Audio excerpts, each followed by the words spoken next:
Bonjour tout le monde, on va démarrer, hein. On prendra en cours de route les retardataires. Cette mini-conférence donc sera enregistrée sur YouTube pour ceux qui veulent après communiquer aux personnes qui auront loupé cet événement.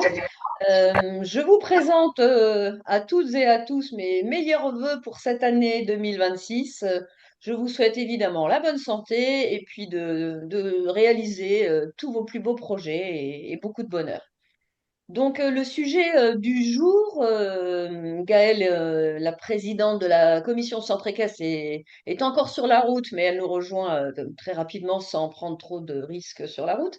Le sujet va être présenté. On a la chance d'avoir l'experte juridique, juriste du comité régional olympique et sportif, Pauline Marquez, qui est donc en direct dans les studios de Tomblaine, hein, puisque la maison, je pense, hein, Pauline, t'es à Tomblaine.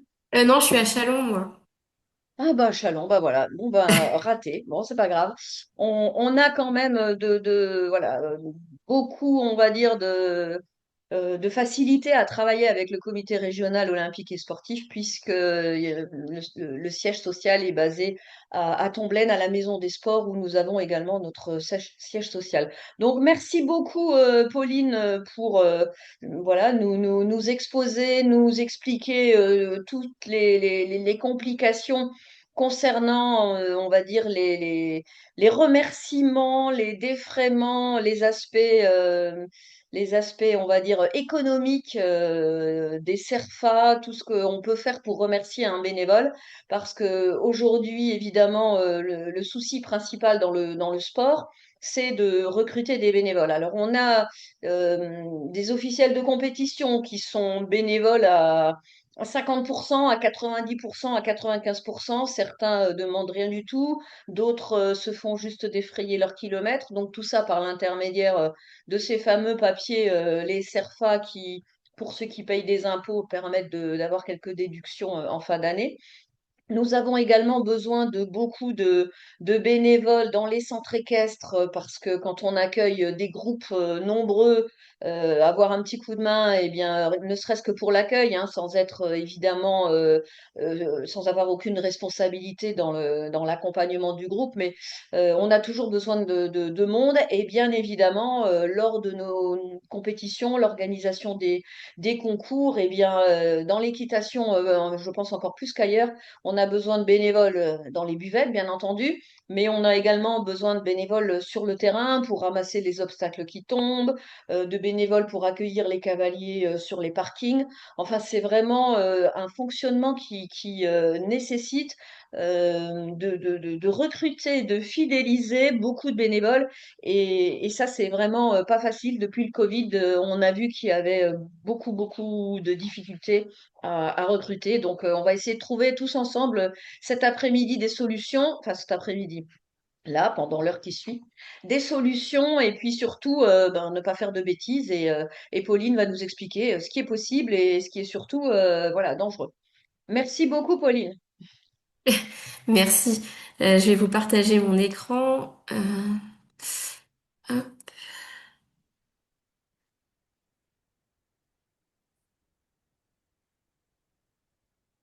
Alors, est-ce que je peux le mettre en plein écran? Est-ce que vous voyez mon écran? Oui. Alors, par contre, je n'arrive pas à mettre en plein écran mon visuel.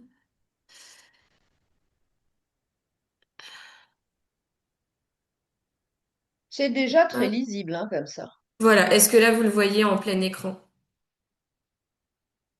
Chez moi, ça change rien. Ah, Oui, si, ça oui, y est, c'est bon. oui. Ok. Bon, super. Donc du coup aujourd'hui pour le thème du jour, donc le bénévolat, c'est vrai que c'est un sujet qui est très très large. Donc j'ai sélectionné quelques petits thèmes pour la mini-conférence du jour, des thèmes que je trouvais importants. Ce que je ferai à l'issue de la mini-conférence, je ferai peut-être une petite fiche un peu plus détaillée avec des liens et des informations un peu plus complètes parce que c'est vrai que là, en une demi-heure, 40 minutes d'intervention, j'ai pas le temps non plus d'aller dans les détails. Et comme ça vous permettra enfin, d'avoir toutes les informations à disposition. Alors, le bénévolat. Donc, dans un premier temps, l'essentiel, c'est déjà de définir ce qu'est le bénévolat et bien faire la distinction avec le salariat, parce que c'est vraiment un des gros risques qu'on peut rencontrer au sein de nos associations. Alors, est-ce que... Je vais peut-être plutôt faire comme ça, voilà. Donc, qu'est-ce que le bénévolat? Donc, le bénévolat, il a été défini par le Conseil économique, social et environnemental. Donc, est bénévole toute personne qui s'engage librement pour mener une action non salariée. Donc ça, c'est essentiel, en direction d'autrui, en dehors de son temps professionnel et familial. En fait, il n'y a pas de définition légale du bénévolat. On n'a pas de définition dans la loi. Mais la jurisprudence, donc la jurisprudence, c'est la Cour de cassation, les juges, ont défini le bénévolat et ils désignent du coup l'exercice d'un travail, d'une activité ou la fourniture d'un service à titre permanent ou occasionnel, à temps plein ou à temps partiel par une personne donc envers autrui, spontanément, de son plein gré et surtout sans aucun lien de subordination juridique et sans aucune contrepartie financière. Ça, c'est vraiment essentiel. Et on le verra notamment par rapport aux notes de frais. Il y a effectivement des risques à tomber parfois dans la notion de salariat et à se faire rattraper un peu par l'URSSAF par rapport à tout ça.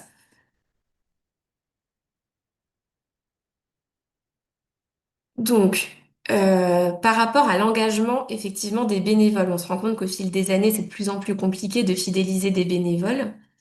Il y a pas de solution miracle, mais France Bénévolat, je ne sais pas si vous connaissez France Bénévolat. Non. Ouais. C'est une très grosse association en fait en France qui répond à à toutes les problématiques que les bénévoles peuvent rencontrer, etc. Et France Bénévolat a mis en place 6 piliers de développement du bénévolat. Et je les trouve très intéressants. C'est des choses qui peuvent paraître assez évidentes et assez simples. Mais effectivement, en les mettant en place et en trouvant des solutions, ça permet vraiment de fidéliser nos bénévoles. Donc en un, il est important de clarifier les besoins. Donc en fait, définir précisément la mission du bénévole, son rôle par rapport en fait au projet associatif et par rapport à votre association. Et il est notamment essentiel de diversifier ses missions et de rester flexible par rapport au profil du bénévole, lui permettre de faire des choses différentes, qui correspondent en fait à ses compétences et à son profil. Ça permet vraiment cette fidélisation. Pareil, accueillir avec attention, ça paraît assez évident, mais il est vraiment important d'accueillir le bénévole pleinement, de d'écouter son projet en fait personnel, euh, et tout en prenant en compte en fait ses disponibilités familiales, personnelles, professionnelles. En trois, faciliter l'intégration au sein de l'association. Donc ça peut être par exemple le fait de désigner un parrain ou un référent au sein de l'association pour accompagner le bénévole dans ses premières missions. Ça lui permet de ne pas se sentir isolé, de créer du lien aussi avec les autres bénévoles de la structure. En quatrième point, on a animé le collectif. Donc ici, c'est faire vivre l'action commune en favorisant les échanges sur le projet associatif et la recherche d'amélioration. En fait, c'est créer un sentiment d'appartenance, de communauté, en fait, par le faire ensemble. Euh, on a également le fait de former et accompagner. Moi, je pense que c'est l'un des piliers les plus importants. C'est permettre aux bénévoles de développer leurs compétences dans leur pratique. Et la formation aide notamment à prévenir les risques pour ceux qui peuvent être confrontés à des situations difficiles ou éprouvantes. Et c'est vrai qu'aujourd'hui, au niveau réglementaire et légal, on a de plus en plus de choses à respecter, on a des démarches qui sont de plus en plus lourdes. Et la formation, c'est vraiment un levier important pour se sentir en confiance dans ses missions de bénévole. Et en 6, également un des piliers les plus importants, c'est reconnaître l'engagement. C'est valoriser en fait l'utilité de l'action bénévole, de la contribution du bénévole au sein de votre structure. Donc ça va être remercier individuellement, collectivement, mettre en place des moments conviviaux, euh, aider chaque bénévole à s'épanouir grâce à son engagement. Ça, c'est les 6 piliers essentiels pour fidéliser les bénévoles. Et vraiment, comme je l'ai déjà dit, enfin, en tout cas pour moi, le 5e pilier, la formation et l'accompagnement, je trouve que c'est vraiment essentiel. Pour la prochaine, donc c'est sur le remboursement des frais des bénévoles. Donc simplement pour rappeler les conditions de remboursement des frais. Donc les frais remboursables doivent être réels, justifiés et engagés pour l'activité associative. Le bénévole doit fournir une note de frais détaillée avec les justificatifs originaux, très importants. Donc les factures, etc. L'association conserve ses pièces durant 4 ans, c'est une obligation légale, et ces remboursements ne constituent pas des revenus imposables. Alors, au niveau des bonnes pratiques à formaliser, moi dans mon quotidien au CROSS, j'accompagne pas mal de clubs en matière de gestion de paye, de questions liées aux ressources humaines, etc. Et c'est vrai que on a eu quelques cas où il y a eu des contrôles URSSAF et il n'y avait pas de bonne pratique en fait dans les structures par rapport au remboursement des frais et ça peut être très dangereux. Donc il est important de fixer des règles internes à l'association par une décision des instances. Ça peut être par exemple en intégrant ces règles-là dans le règlement intérieur, euh, en rédigeant une note interne et vraiment fixer des règles concernant donc le remboursement des frais engagés notamment par les bénévoles, hein, mais également par les salariés, afin d'éviter tout malentendu ou dérapage. Donc, quels sont les frais remboursables, à quelle hauteur, le mode de calcul, etc. C'est important que tout soit vraiment carré sur le sujet et de bien conserver les notes de frais et les originaux. Et attention, il est en général déconseillé de rembourser les frais des bénévoles au forfait, même si je sais que cette technique-là est très utilisée. C'est le cas dans certains clubs que j'accompagne, mais c'est une démarche assez risquée, même si effectivement c'est simple à mettre en œuvre. Le risque, c'est que l'URSSAF procède à la requalification de ce remboursement en salaire, puisque avec le forfait, on est souvent sur un montant déterminé qui est versé tous les mois et on peut assimiler ça à un salaire. Et ça a été le cas dans un des clubs. Et je peux vous dire que quand il y a une requalification en contrat de travail, derrière la note est très... Et on a également une alternative, c'est l'abandon de frais. Donc le bénévole peut renoncer en fait au remboursement et faire don à l'association, mais il faut que l'association soit d'intérêt général. Ça, c'est très important. Donc cela peut procurer du coup un avantage fiscal aux bénévoles sous forme d'une réduction d'impôt. Donc ces frais engagés doivent répondre à 3 conditions. Donc organisme d'intérêt général, donc les frais doivent être dûment justifiés et constatés dans les comptes de l'association et le bénévole doit avoir renoncé expressément à leur remboursement. Donc par une note écrite. C'est important d'avoir une trace écrite. Et il est conseillé à la structure de faire un rescrit fiscal auprès de l'administration fiscale par rapport au fait de délivrer en fait le CERFA justifiant en fait l'abandon de frais et le don. Voilà, ça c'est une alternative en fait au remboursement de frais, mais par contre la structure ne peut pas imposer à ses bénévoles de faire des abandons de frais en fait systématiquement. Voilà. Est-ce que c'est clair par rapport à cette notion d'abandon de frais? Oui. Pareil dans la petite fiche, bien sûr, je redétaillerai un petit peu tout sur l'abandon de frais, notamment sur la notion de rescrit fiscal, pardon, et sur le CERFA à remplir. Je vous mettrai ça dans un document à côté pour que ce soit un petit peu plus complet. Du coup, j'avance un petit peu sur la nouvelle slide. Du coup, les chèques repas. Je ne sais pas si vous savez, mais on peut verser des chèques repas aux bénévoles.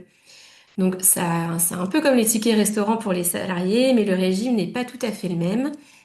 Euh, donc pour que le bénévole puisse bénéficier de chèques repas, il faut que l'association soit régulièrement constituée et adopter ce principe-là en fait de chèque repas en assemblée générale.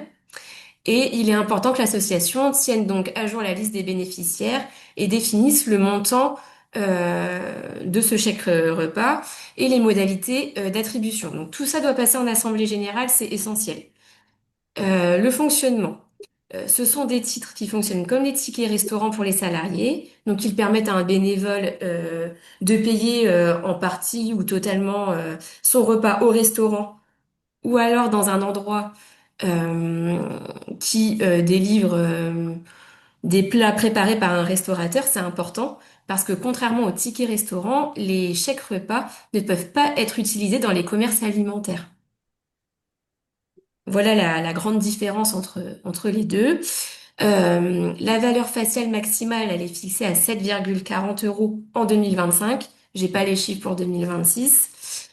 Euh, et la contribution de l'association est totalement exonérée de charges fiscales et de cotisations sociales. Et ce n'est pas soumis à l'impôt sur le revenu pour le bénévole. Donc, je vous en ai parlé parce que c'est un dispositif qui peut permettre effectivement, de fidéliser, de valoriser un petit peu les bénévoles. Voilà, sachez qu'en tout cas, c'est possible de mettre en place des chèques repas un peu sous le même format que pour les salariés avec les tickets restaurants. Ensuite, je voulais développer un petit peu plus la formation des bénévoles, parce que c'est vraiment un point essentiel. Et puis, je vais vous en parler dans quelques slides. Le Comité national olympique et sportif a fait un événement le 5 décembre dernier. C'était la journée mondiale du bénévolat. Et va développer en 2026 et en 2027 plein d'outils pour la formation des bénévoles. Donc la formation, c'est un levier très important pour fidéliser les bénévoles. Le mouvement associatif a sorti un rapport cette année et explique que la formation des bénévoles répond à trois objectifs majeurs. Donc, dans un premier temps, répondre aux attentes individuelles. Donc, ça permet aux bénévoles d'acquérir et de développer des connaissances et des compétences nécessaires pour exercer leurs activités de manière sereine, leur mission au sein de votre association. Ça renforce également vos associations. Ça garantit en fait la pérennité de l'association, notamment par rapport aux instances dirigeantes. Euh, le fait de les former, de former vos dirigeants, etc., ça permet vraiment de pérenniser l'association. Et puis, comme je vous le disais, effectivement, malheureusement, les procédures sont de plus en plus lourdes, de plus en plus contraignantes. Et ça permet d'exercer ses missions de manière plus sereine. Donc, du coup, j'ai avancé sur mon dernier point, faire face à la complexification.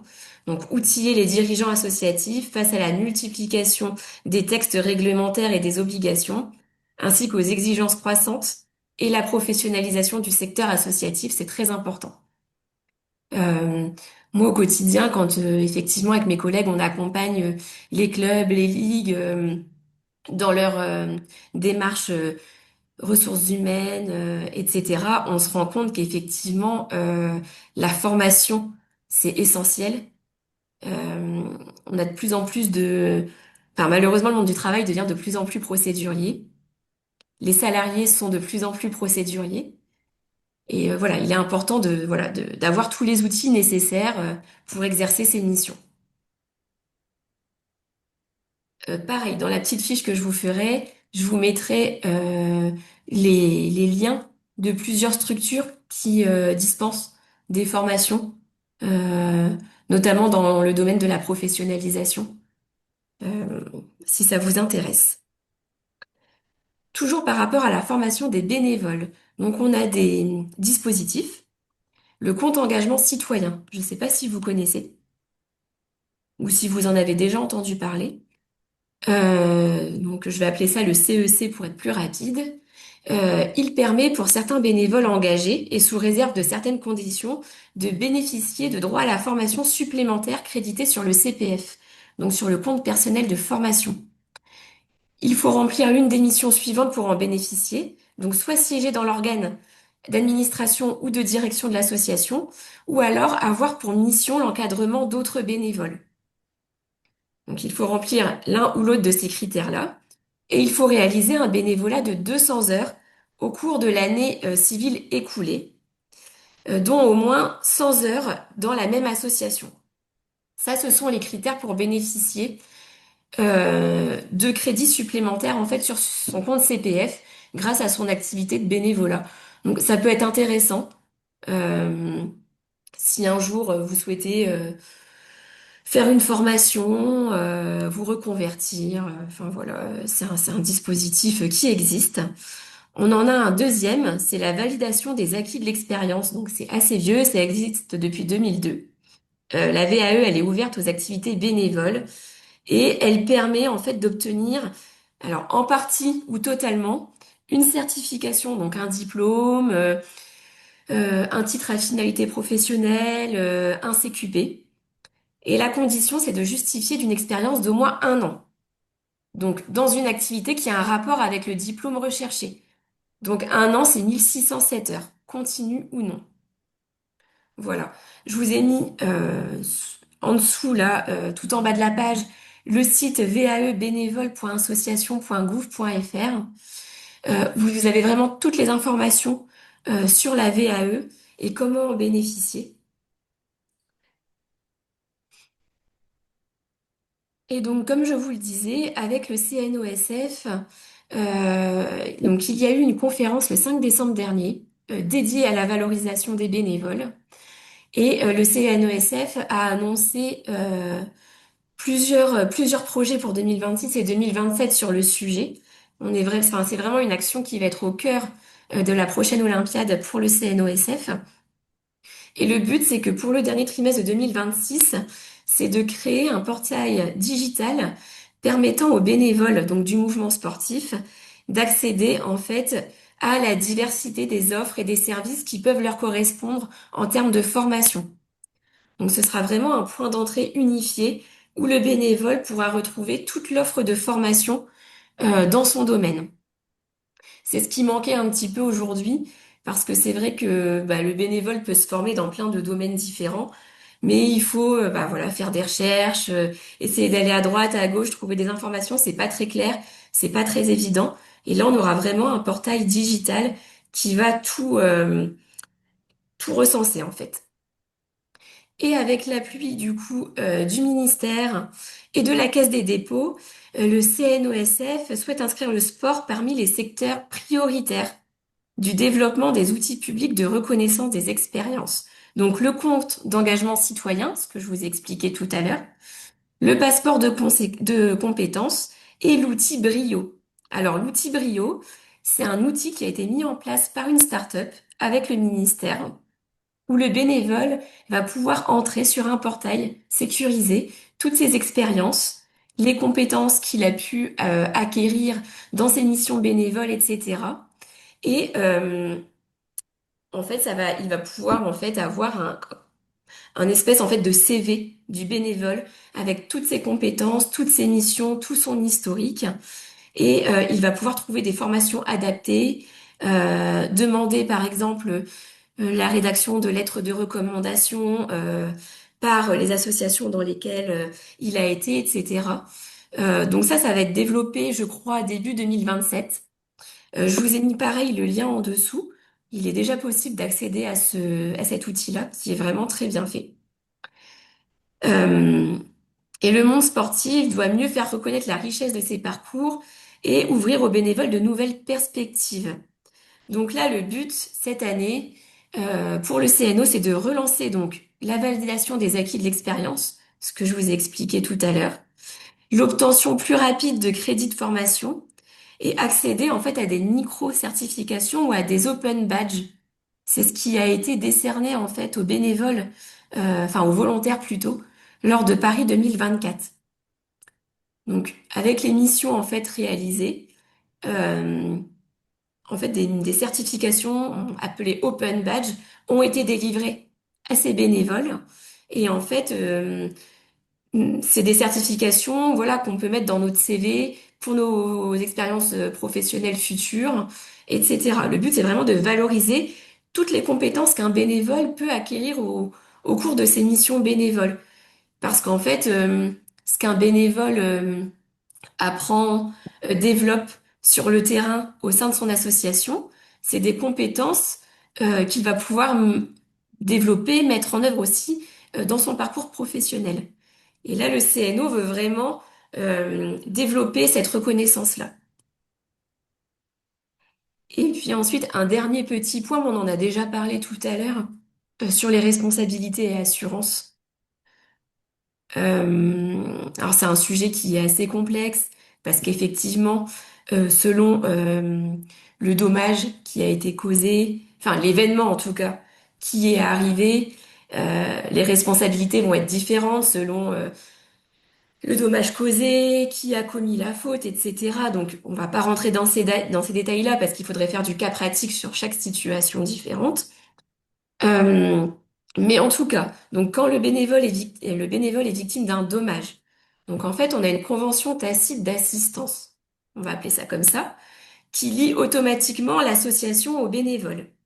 Donc, l'association doit indemniser le bénévole victime si celui-ci prouve une faute imputable à l'association. Donc, manquement, par exemple, aux règles de sécurité.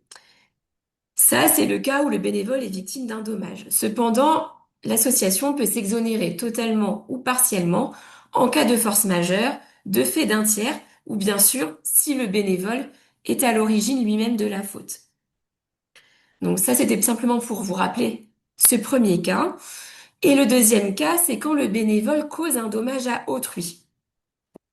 Donc là, il existe un lien qu'on va appeler de préposition entre l'association et le bénévole. Donc ce dernier agit, alors entre guillemets, hein, sous l'autorité de l'association. Si le dommage est causé dans le cadre de ce lien, l'association est responsable et doit indemniser la victime sans pouvoir se retourner contre le bénévole. Là, on est dans le cas classique. En revanche, bien sûr, si le dommage résulte d'une faute personnelle du bénévole, l'association peut être exonérée et à ce moment-là, la faute revient sur le bénévole et c'est le bénévole qui est personnellement responsable. Là, je vous ai fait deux cas très simples. Dans les faits, c'est beaucoup plus complexe. On a souvent beaucoup plus de personnes impliquées. La situation est souvent un peu plus floue. Il est plus difficile de déterminer la faute. Donc là, c'est souvent le jeu qui se fait entre les assurances. Euh, c'est pourquoi il est très important de s'assurer.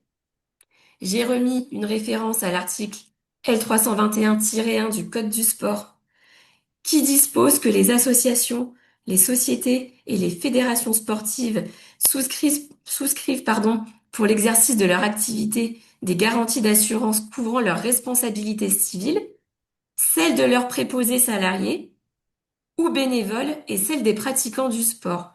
Les licenciés et les pratiquants sont considérés comme des tiers entre eux et ces garanties couvrent également les arbitres et juges dans l'exercice de leur activité. Donc, il faut bien faire attention à ce que le contrat couvre toutes les personnes intervenant dans l'association et l'ensemble des activités mises en œuvre par l'association, et y compris l'utilisation de véhicules personnels. Ça, c'est souvent oublié. Euh, c'est essentiel, en fait, que si l'association sollicite des bénévoles pour transporter avec leurs véhicules perso des biens, des personnes, etc., il faut absolument vérifier que dans votre contrat d'assurance, cette utilisation est bien prévue.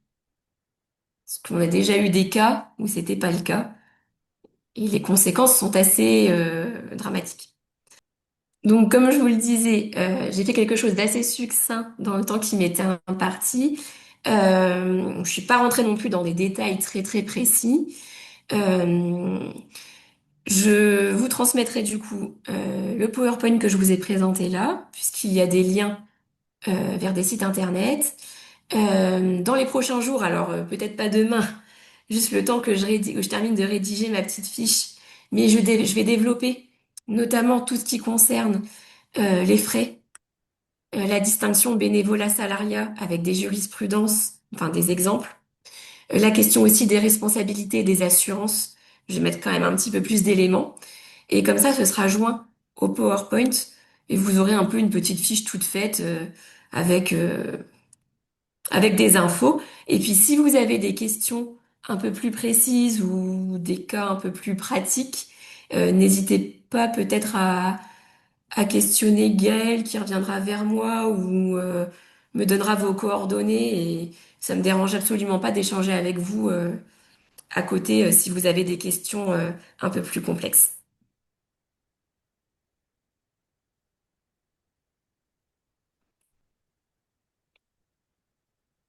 Merci Pauline. Je ne sais pas si Gaëlle est là. Gaëlle, tu veux dire un petit mot? Oui, je suis là. Merci beaucoup, Pauline, en tout cas. De rien. Très intéressant. Et effectivement, s'il y a des questions plus précises ou quoi, j'hésiterai pas à te transférer éventuellement les demandes Oui, ou bien à sûr. coordonner à ceux qui Oui. le souhaitent. Voilà, de toute façon, comme dit, on pourra retrouver cette présentation donc sur la chaîne YouTube, hein, comme Valérie l'a annoncé en tout début de conférence. Donc voilà, je pense que du coup, on a déjà matière à réfléchir et à se poser des questions et puis à effectivement peut-être voir ce qui est possible de faire, en tout cas pour chacun.